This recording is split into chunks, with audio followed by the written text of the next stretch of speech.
Hello, hi, and welcome to the second episode of Moh Maya and Money. Today, we'd be having a very candid conversation with Aushmin Lodh on personal finance. Come.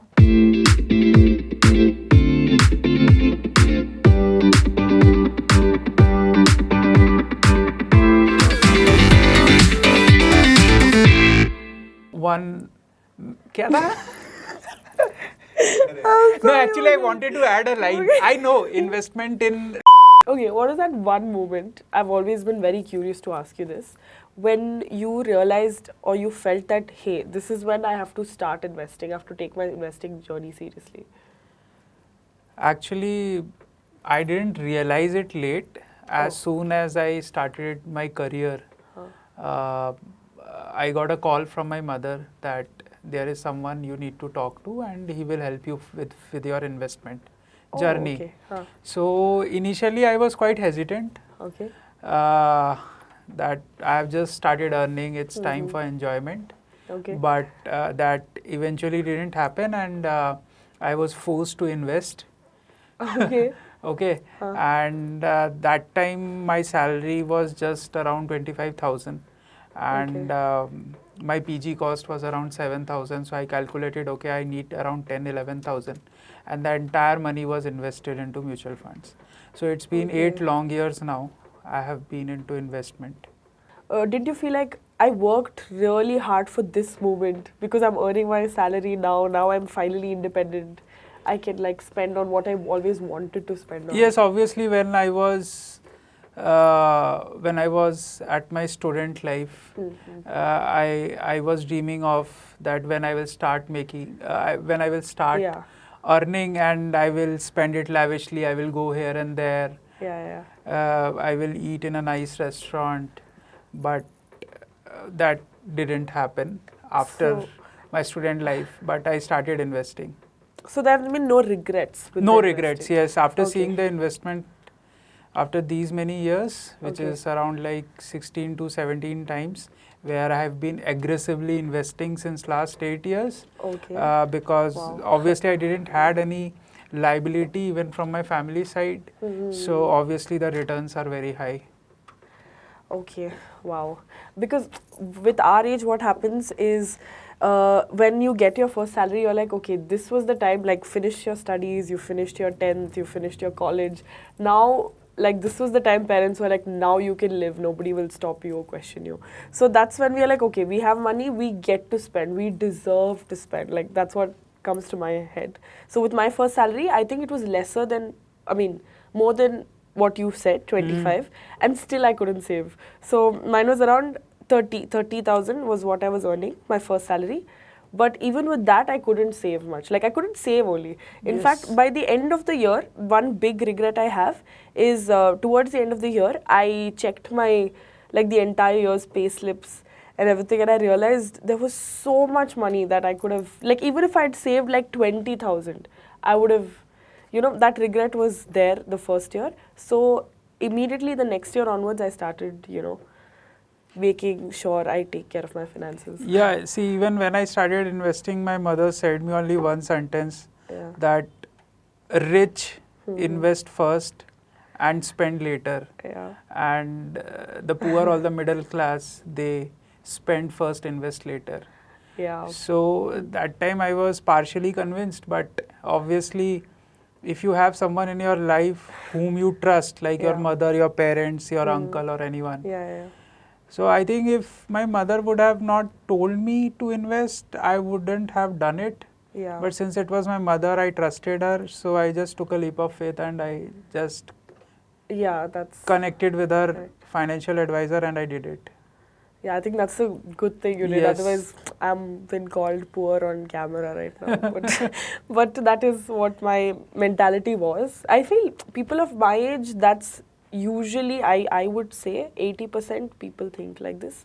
But eventually, like when it hits, like we learn it the hard way. Suddenly we're like, okay, we have to start investing.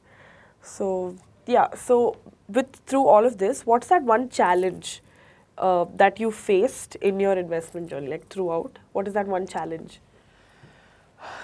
One challenge which I faced is obviously convincing my wife to start her investment journey. Nothing which I faced, because obviously my financial advisor were doing all the mathematics. Okay. I was just, he just used to ask me how much you have in your bank account. He used to just debit it out. Okay. Okay, so when I got married 4 years back, it was the challenging part was to convince my wife that you also start investing. Okay. And same again, like, Yeah. obviously, Listen to your advice. yeah. Yeah. Then I showed her my portfolio and she got immediately convinced, and then she also started investing, and now she has also changed her mindset. Okay. So for her also, whenever salary comes, she first invests and then Wow. I plan think out the the key is spends. to listen to people Yes. who have already like Yes. had an experience and then probably follow it. Yes. But I still am very like, I don't know. I feel like, weren't there days where you felt like, this is my age to probably spend a little more, or just like go for that movie, or like have that extra lavish meal, or like whatever? Yeah, I definitely do that. Okay, but Even now, back then, I'm saying, like when you were young. yes, I always wanted to do that. But discipline was something yes, that- like my advisor made me so much disciplined. Yeah.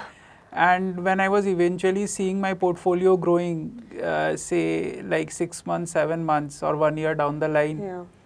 then obviously now I developed an habit Okay. of spending a less luxury life at this age. Yeah. So obviously it's been 8 years, but now I go for Europe trips or Okay, wow. and all. But before going to a trip, I make sure that I invest that much amount, and by the time I am back, Yeah. I can get a return out of it. Yeah, so I think mostly it's that kick that you feel like, okay, Yes. look at my money doubling. Oh, I just put in that much, look at it. So that kick is what keeps us going. I feel like if we see how our money is doubling, we will want to invest more than discipline. And I feel like that's the age gap Yes. thing. Yes. So you think of discipline, responsibility, this is my like duty to Yes. do it. For me, mostly it is like doubling the money. Oh, I can see. Oh, if I can get something, I just get greedy basically. So that's something I feel. Yeah. So, how's been your investment journey? When did you start your job, or you have been investing before job from your pocket money, or like? So I that don't think so. is a lot to expect from me. Firstly, like to invest from my pocket money. No, because I thought, okay, this is the age. Let me do the ash and cash kind of perspective. But yeah, one day when it hit me actually was when I was earning, and it was 1 year into my first job, and I'd moved to Bangalore, and I'm living in Bangalore, so I had to pay the rent. I had to also like. I'm also doing my music, so I had to juggle between two things and somehow make sure like I go for classes also and then go to office also and all of that. So when all of that was happening, one day I get a call from my dad, and he says, I need 20,000, can you send it? And that's when it hit me, because I am working, I'm doing all of this for my parents and for my family, right? And being the elder daughter, there is like some unsaid responsibility that comes with it. So when he said that to me, I couldn't even say like, hey, I don't have money, like I can't send it to you, because he sounded very serious. And my dad has never asked me for money till date. And he just called me and he said, can you transfer 20K? I need it.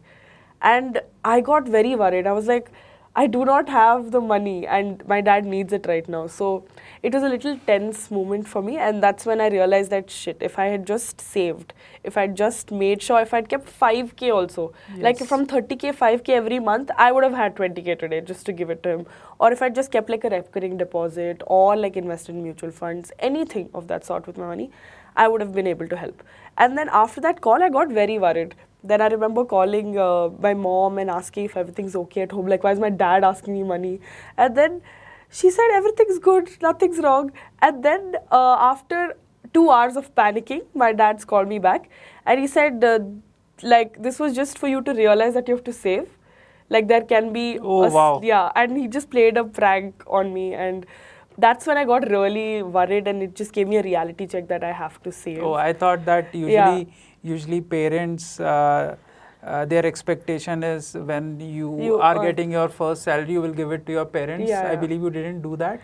No, I did get them gifts, but I didn't give them, and like I didn't give them the salary and But stuff. that is a good example. Yeah, yeah. So, and then he's like, I will never be asking you for money, but you need to know that in life, like anything can happen. You might need a certain amount of money, and that time you have to be able to help since you're grown up enough.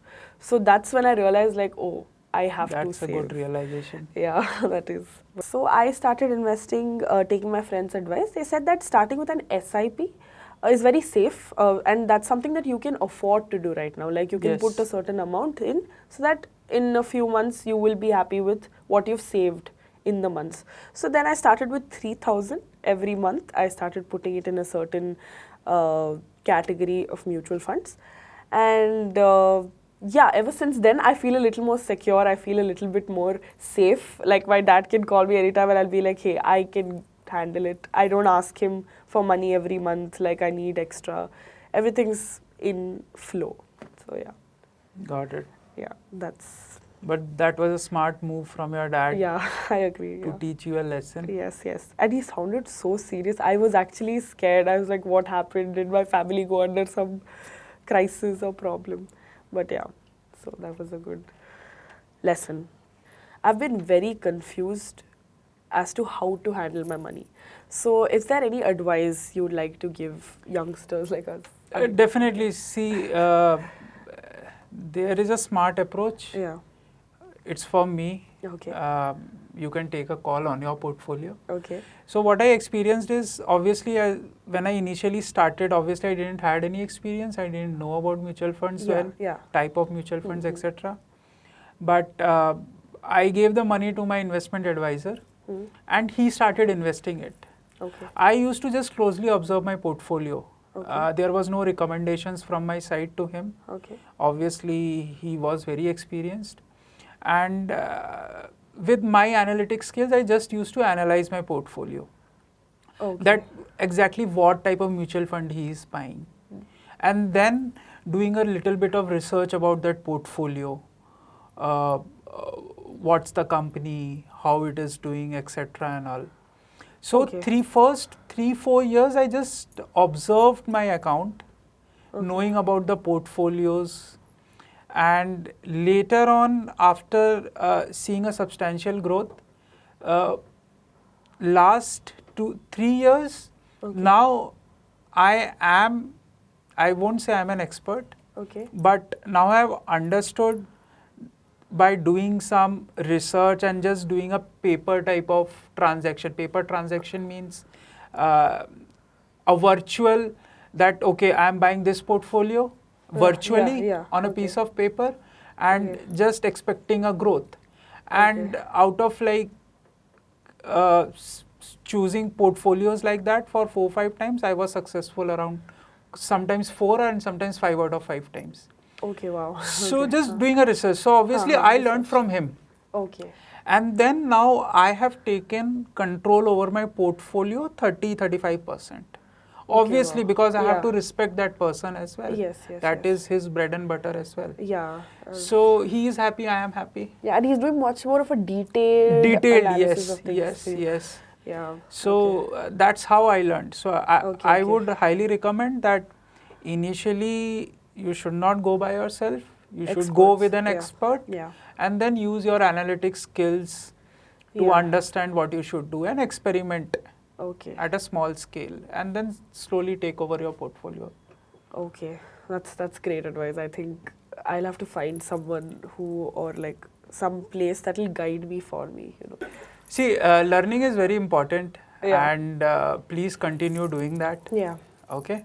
That will make you in control of your investment.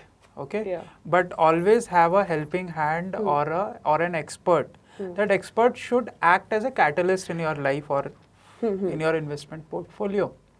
But make sure that you have enough knowledge, you gather enough knowledge of myself, myself on your portfolio, yeah. so that you can have a control. An investment in knowledge pays the best return. Okay. So you should always keep learning. Yeah. Okay. Okay. Yeah. So you're basically trying to say that I need to have my own opinion also of the market or what's going on, because if I'm always dependent on someone else, then my decision will also be based on the other person's thoughts. And if the other person messes up, it's the loss of my money. So I have to be like really careful, right? Yes. So that's something that even I have thought of. But how? Like, if you could. But don't start your journey alone. Yeah, with someone who has experience. Yeah. So start with an experienced person, but parallelly acquire as much knowledge as possible. Okay. Maybe you can connect with that person on the weekends. I usually connect with my advisor on the weekends on a video call. Okay. And I have a couple of questions. I ask him my doubts, and he is happy to explain. Also, very interestingly, there's a friend of mine, and he says that he takes his advice from ChatGPT, which is very interesting. He says that he types in what portfolio to go ahead with, and ChatGPT gives him like a understanding of what he should do, and he actually follows. And he's been saying that he's doing well with his portfolio. So, what's your take on this? See. What I can advise is, if you type some symptoms of your body problems, ChatGPT also suggests medicines, right? Yeah, true. Yeah, but you definitely don't follow that. You go to a doctor. Yeah, true. Yeah. So it's a good example. Actually. Unless and until you experiment. And see for yourself, you never know about it. Yeah. So it's better to have an advisor also, but you can. There is no harm in experimenting stuff. But since it's an investment, you have put your hard-earned money. Yeah. So trusting ChatGPT. No, I get it. It's always about a professional, like the right person to go for. Because there are a lot of ways of doing it. I'm not saying that ChatGPT cannot help you out. Yeah. It might. But understanding that technology is important. Yeah. So maybe you can ask your friend how exactly he does it. Yeah, true. And have my own understanding. Yes. Yeah, very interesting take. But AI is doing a lot these days, so I thought it could help us with our investments too.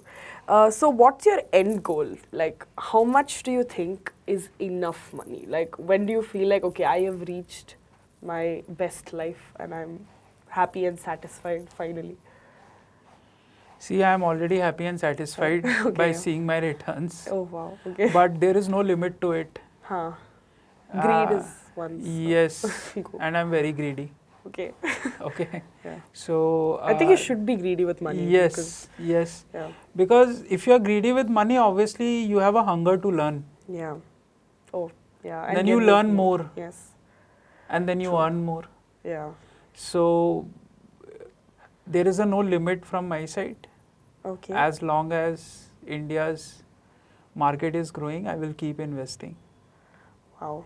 For me, I think when will I know that I'm completely satisfied and happy is if I'll be able to take care of my family, or if I have enough to take care.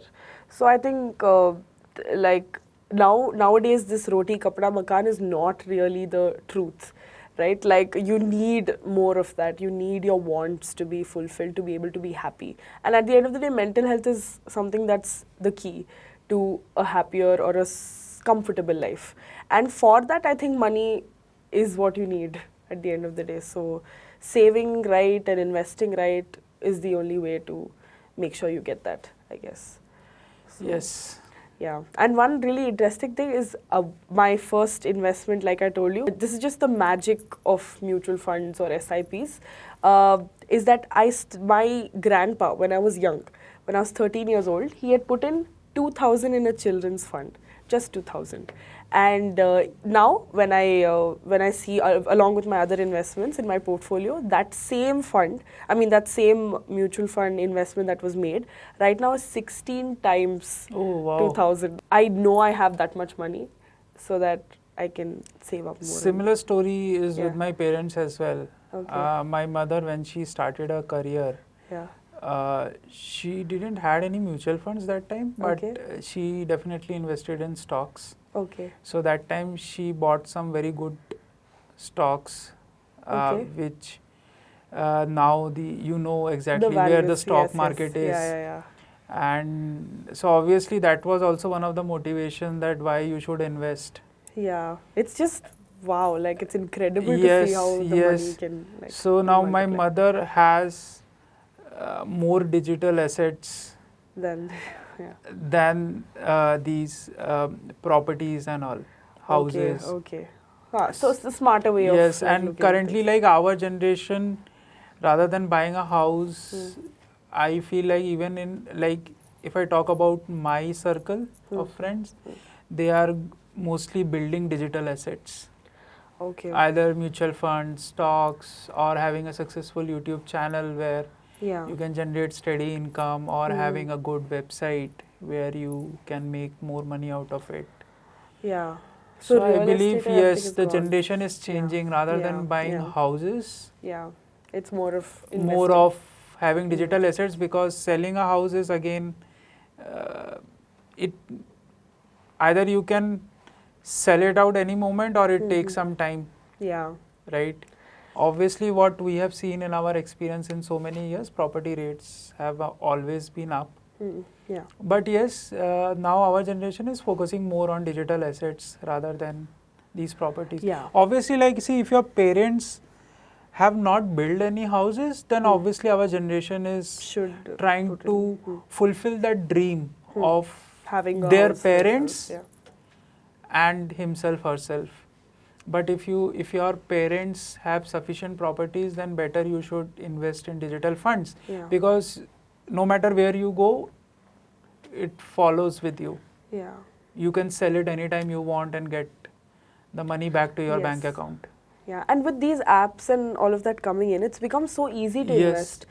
So this is it. We'd be concluding the podcast with the messaging, like what I've learned out of this whole thing is that it is easy, right? It is easy to invest in mutual funds because I can do it now through my phone. I can just pick my phone up, make an investment of like even 1,000 or even 2,000 every month. I don't think that's such a big deal when you could keep like 11,000 from a 25,000 salary.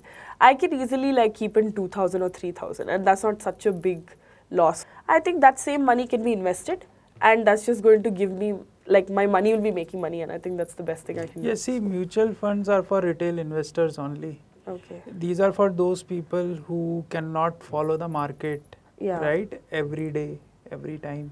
Yeah, okay. So, everybody should start doing it from a small scale to a large scale. Yeah. But definitely one should definitely try. Okay. So, yeah, it is for people like us, mainly like me who doesn't have much knowledge about things. I can trust a mutual fund because I know that it will do the job for me. Yeah. So what have you decided how much you will invest? Now? I think after this podcast, I think I will invest a lot, like a lot of money, guys. Now from my 3,000, my budget has gone to 5,000. So this was 2,000. You're increasing. It's a big jump. Yes, it's a big jump. It's a big jump. So you've increased 2,000. So this podcast costed 2,000 every month, which is great. Yeah, that's it. Thank you. This is Aushmin. This is Apeksha. Bye. Investments in securities market are subject to market risk. Read all the related documents carefully before investing.